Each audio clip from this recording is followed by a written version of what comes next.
Hi everyone, it's Karen. I don't know if you saw my video I posted yesterday, but I have been trying to make this video for a couple of days. My husband broke his foot at work, so he's home and he doesn't like to be home. Not that he doesn't like to be home. He likes to be working. He's not a sit around kind of guy. So he's actually visiting with friends today, so I have time to do this. Now, I just got halfway through and my daughter called to see if I want to hang out. So I have to start all over because I video on my iPhone, and once someone calls or if I have to answer the phone or stop, it starts a new video and I have no idea how to put them together or whatever you do. So I'm going to kind of show you what you do because I've already done two, but I will show you. This I call Faux Cross Stitch. I kind of figured it out like about 8 years ago or so. And I will just show you how you do it. I'll show you how they come out. So we have a bunny for Easter. And we have a few Valentine's Day cards because I got to send them out. So there's that one, and there's this one, and there is this one, which I really love. And this is another Valentine's Day one. And the paper that I used, I have had forever, and I've been trying to clean out my craft room, so I've been finding all kinds of stuff.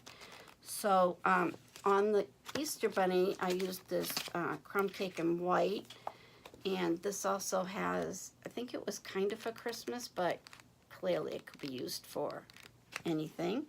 And then I found, let's see. I had this pad, and this was from a few Christmases ago. It's all snowflakes and stuff. It's pretty cool. And then I found this. I completely forgot I ordered that. So I found that. And then, of course, I have all the ones from all of the colors. I love these ones.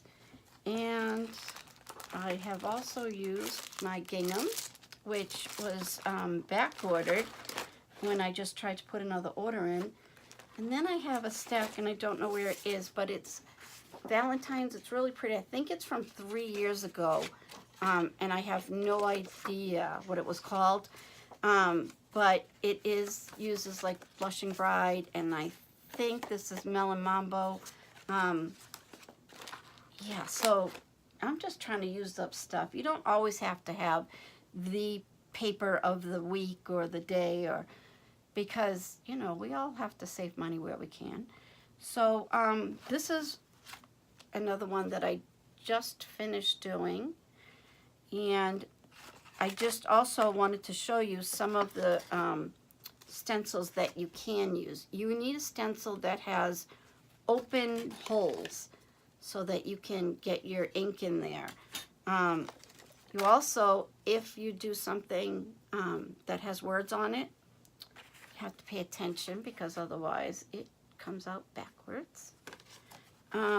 There are stencils that really won't work, which is kind of like this. It's not going to work. Not enough room. Like this one would be cute because it would be both. You would just emboss the outside, and then you could do the faux cross stitch on here and then just put your dots in. So the one that I was doing just before my daughter called was this rose, and I've also done this sunflower. So basically all you're going to do, you don't need a light box. I have one. I just got this one last year. This is the Cricut one. I have used the, my first one was the Crayola one, which you can totally use and it works fine. And then I got one at Michael's with a coupon, and it wasn't that expensive. But they're kind of like tape, like it's like a slope, you put it on the table, and I just didn't have room to store it. So I'm probably going to just sell those ones I have down there. But anyway, so I'll kind of show you how I did it by hand. You can also put it through your die cutting machine, you know, how the right way that you would emboss anything. You can do it that way too. I like doing it by hand, but all right, so let's get to it.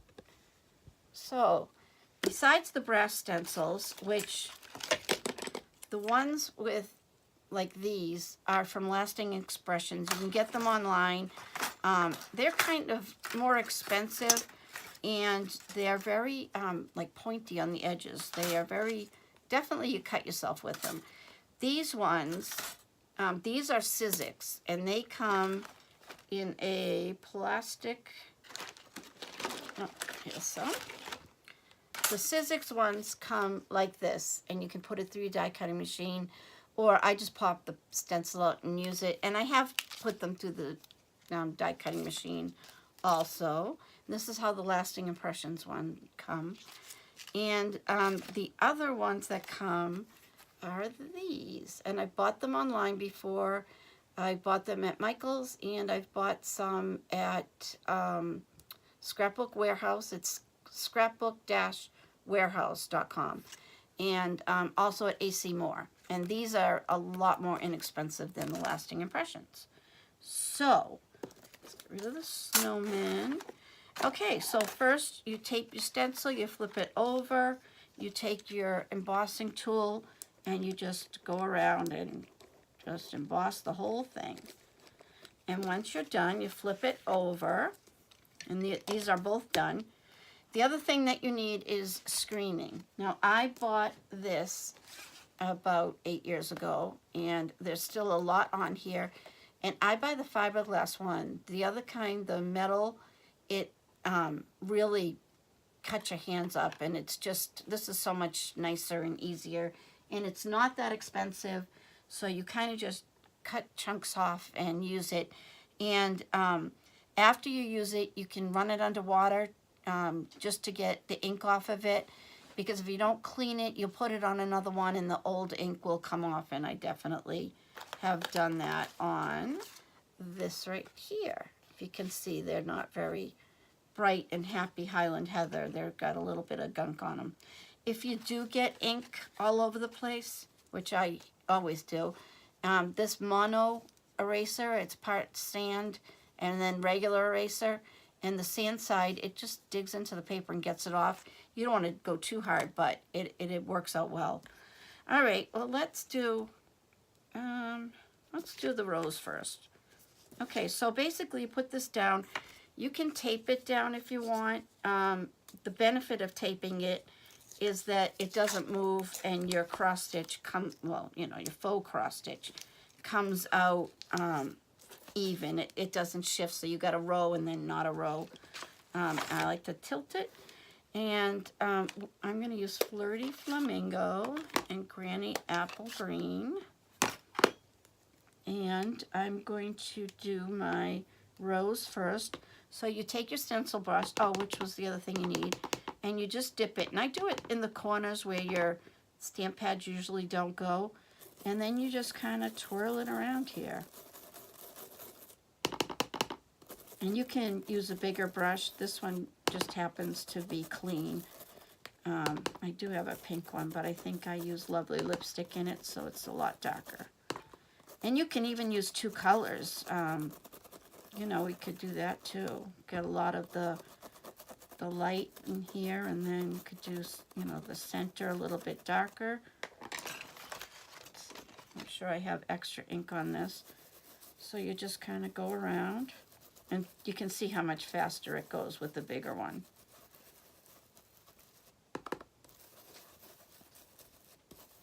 And you can go out on the card because you're going to cut this out anyway. Okay, and then I have been known to dip in the wrong ink if I have it open. Granny Apple Green, I have a green one. And again, I go in the corners and do the same thing. Just kind of brush it around. And either going straight up and down is definitely the best. You get the best effect, but sometimes it's hard and you can't do that. Like on these little green things under the rose here. I did work in a florist shop, so I should know. I kind of worked everywhere. That's why my Instagram is called Karen of All Trades, because I'm not a jack, so I made it Karen of All Trades, Master of None. Okay, and let me just do this a little bit more. Okay, so then close your ink. And then you're going to peel this off.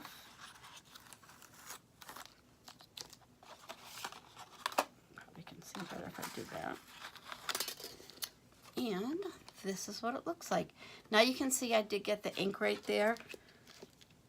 So I will take my mono eraser on the sand side and just give it a little rub here.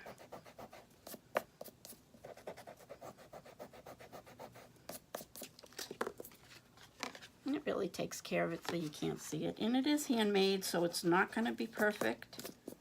I mean, if you want it to be perfect, but... So as you can see, it made little blocks, so it kind of looks like cross stitch. To me, it might not to you, but to me it does. All right, so I have my lovely lipstick paper here, and I have a card base, and this is made with the Whisper White, thick, and it makes a really nice card. Okay, so let me find my paper trimmer. Now my Stampin' Up! One fell on the floor and it broke, so it's on my list of things to buy. So I do like this one too. This is the Crafter's Companion Guillotine, and I like doing that too. All right, so I always go down 1/4 of an inch. So my card base is 4 1/4 by 5 1/2. So I'm going to go to 5 1/4. By 4. And this paper all comes, you can get them in every group, and this one is, well, not the neutrals, it's somewhere, it's something. And then basically you're going to put that on there, and then for your rose you can use your oval dies, your circle dies, or the new rectangle. And if I can find ovals that match, because I just got them thrown everywhere. It's a little bit big, but let's see. Well, let's see if I go down one size, just because it looks like it's going to be a lot of white on the front. Probably do a heart too, but that would have looked better with the heart ones.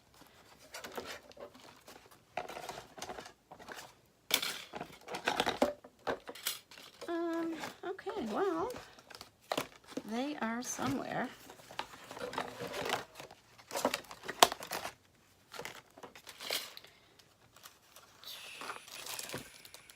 Okay, well, we'll make it this size because we happen to have that size. Sorry about that. Don't know why. I'm going to wheel my Sizzix over here. My Big Shot. And I'm just going to cut this out.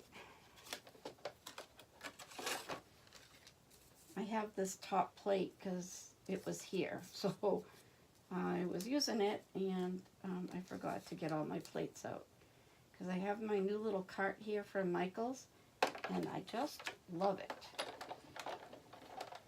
Because one less thing I have to put on my table is perfect, because I am not the neatest crafter in the world. And I don't know what happens. I just start taking stuff out, and then instead of taking one piece, I get the whole pad of paper out. And then by the next thing I know it, it's everywhere. All right, so to glue this down, looks like it's just about empty. And I like the dots. I don't know why. I'm a dot more than a line girl.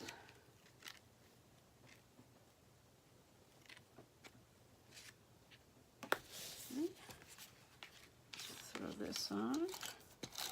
This would be a great card for Mother's Day. I'll put that up towards the top.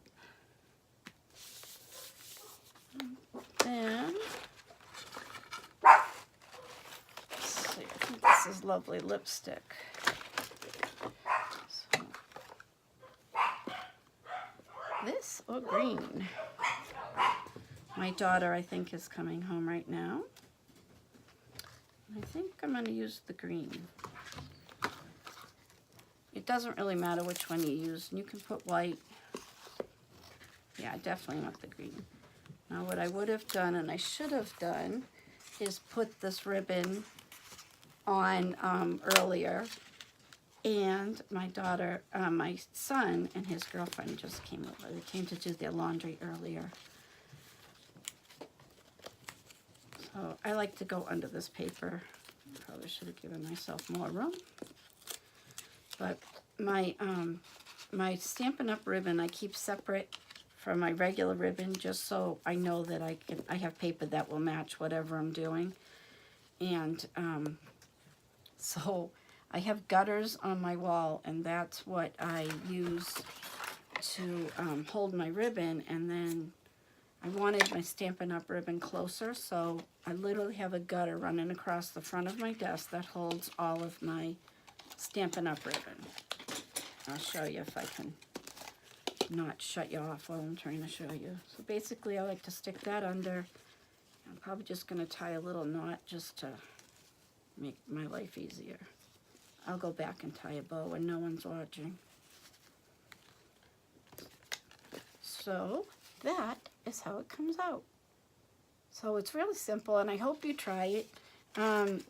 And I do have some stencils that I'm going to give away. So if you write a comment, if you subscribe and write a comment and share it, that'll give you 3 chances to win. And I will be pulling a winner by next week. And I will send you out some screen and the embossing stencil and some paper to get you started. So I hope you all join and do all that. And I know I said I would show you my ribbon holder. So let's see if I can show you. There it is. And it just goes along my desk. And this used to be in my fridge. So whatever colors I'm working in, I put them in there so I can reach them. And then I have no problem with getting my stuff. But anyway, subscribe and do a comment, share it, and I'm trying to get to 1,000 subscribers, and when I do, I have a pile of stuff to give away. So thanks for stopping by, and have a great day. Bye.